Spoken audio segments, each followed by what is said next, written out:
this thing and we can just have a conversation. It'll be good. All right. Normal thing.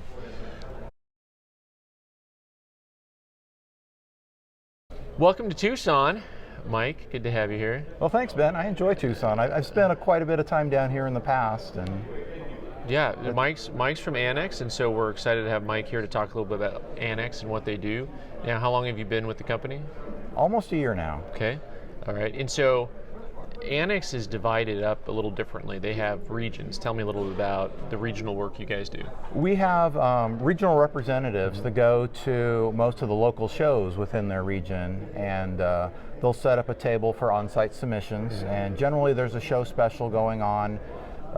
So if you do a show submission, there's no shipping, insurance charges, dropping it off at the show, and then you have the option to pick it up at a future show, and there's no fees, so you're just paying the flat grading fees, and it ends up saving everybody a little bit. It's a good economy play. It is, definitely. Yeah, that's good. What type of stuff do you guys see coming through the door for submissions? Is there like one thing you see more of than another, or? Probably more Morgan, silver dollars than anything else, but see a fair number of tokens, different air coins, lots of VAMs on the Morgans and Peace dollars. That John Roberts is kind of one of the key guys in the VAM world, and does a good job, especially with the new VAMs that, you know, people, discoveries and whatnot that are coming in. So John Roberts is one of the head graders and attributors? Yes. And then do you have any other history on some of these guys that are the head graders at Annex? Or if you know, if you don't, it's okay. Not so much. I haven't met any of them yet. Yeah. I've talked to several people, and talked to a few people that there's a silver dollar society club that has a registry set and whatnot, and I've talked to several of the top registry guys on that, and they've been submitting quite a few coins, and it's really interesting. Yeah.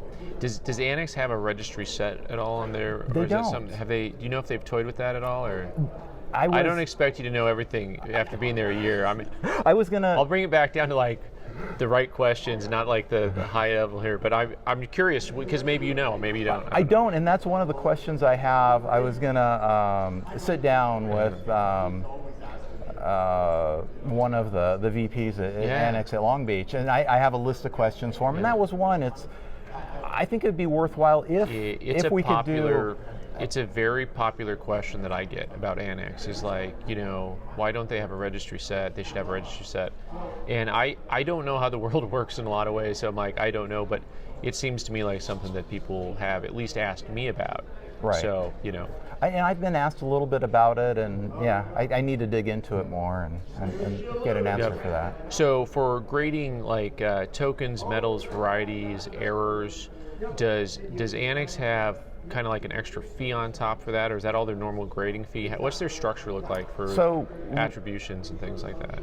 If it's in the red book, there's no additional charge for the attribution. So if it's a 1955 double die cent or something like that, or maybe a Wisconsin quarter with the extra leaf or something like that, there's no additional fee.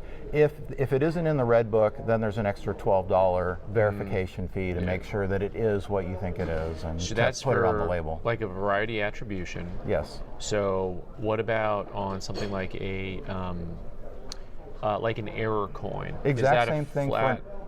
Same thing for the air coin. It's $12 if it's a brockage or a clipped coin or you know, something like that.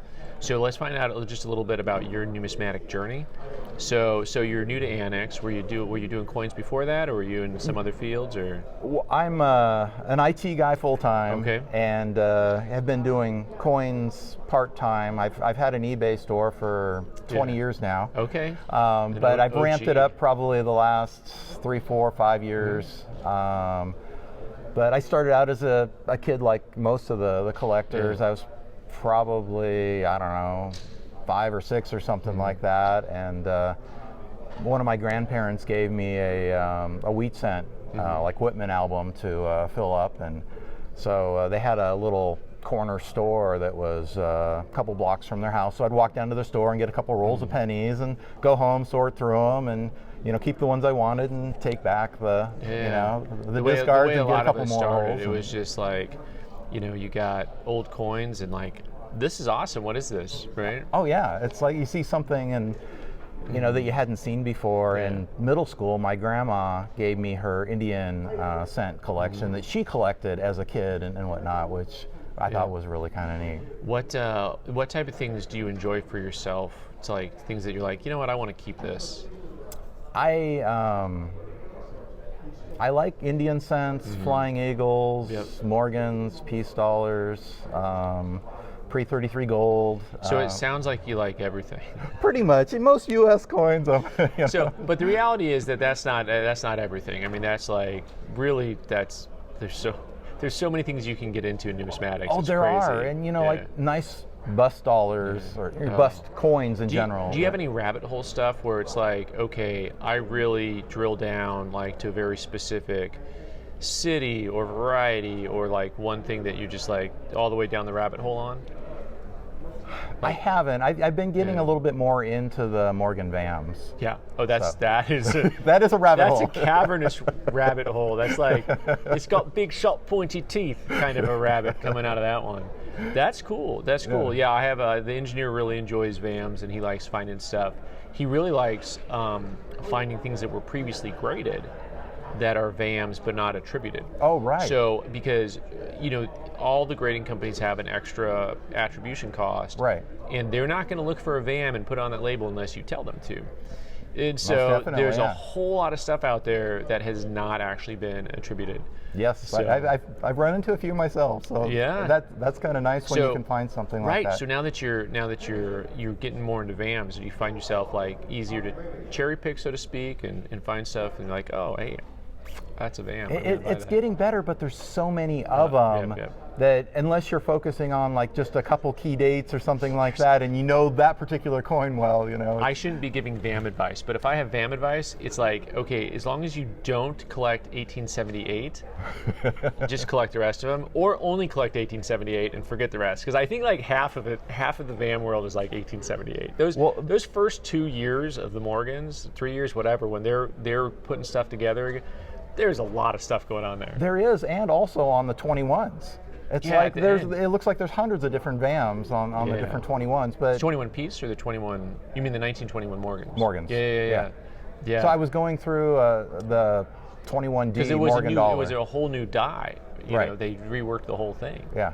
Yeah, that's wild. I'm not familiar with the 21s.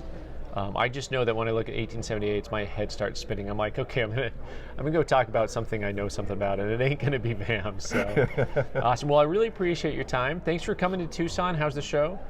Show's good. I like being at any show, and it was kind of neat meeting some people that I haven't met before yesterday. I met your engineer. Yeah, he stopped by and he said hi. That's the big secret. No, everyone's like, I had people coming to the table like, is that the engineer? And they're like, what are you talking about? I have to laugh because all my employees who work in the shop, they're like, they don't watch any of the videos. They're like, whatever. It's pretty funny. So thanks for coming. Appreciate it. Okay, thank you, we'll Ben. See you again soon. Good show. Take care.